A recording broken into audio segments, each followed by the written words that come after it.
The Battle of Beicang, during the Boxer Rebellion, was fought August 5, 1900, between the Eight-Nation Alliance and the Chinese Army. The Chinese army was forced out of its prepared entrenchments and retreated to Yangcun. The Eight-Nation Alliance army at Beicang consisted of Japanese, Russian, British, American and French troops. The Japanese spearheaded the Alliance victory at Beicang. Background: the force consisted of approximately 20,000 troops from the following countries: Japan 10,000, Russia 4,000, Great Britain 3,000, United States 2,000, France 800, Germany 200, Austria and Italy 100. Reconnaissance indicated that the Chinese forces were entrenched at Beicang, 6 miles from Tianjin, on both sides of the High River. The Americans, British and Japanese advanced on the west side of the river and the Russians and French advanced up the east side.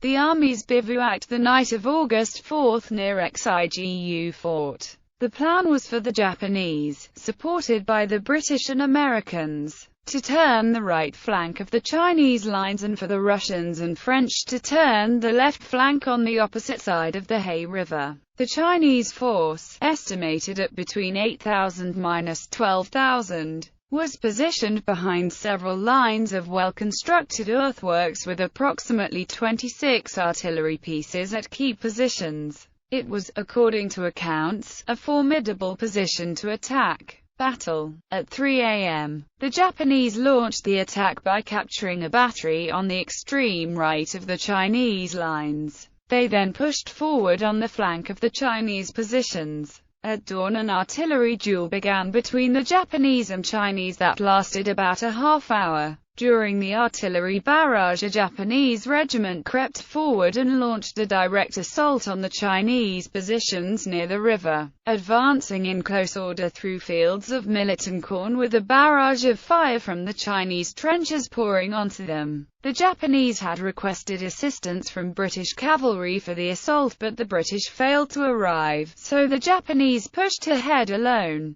The Japanese suffered heavy casualties but forced the Chinese out of their entrenchments and into a hasty retreat. On the east bank of the High River, the Russians and French were unable to get around the Chinese flank due to flooded terrain. However, the Japanese victory on the west bank forced the Chinese to retreat, which they did in good order. The Chinese preserved most of their artillery by withdrawing it early in the battle, an action that, according to a United States War Department report, must have predisposed the rest of their army to its prompt retreat. About 50 Chinese bodies were found on the battlefield. Almost all the alliance casualties were Japanese, amounting to 60 dead and 240 wounded. A few British and Russian casualties were caused by Chinese artillery fire. The Americans were never engaged, not finding their way to the battlefield until the action was over. American medics treated Japanese casualties.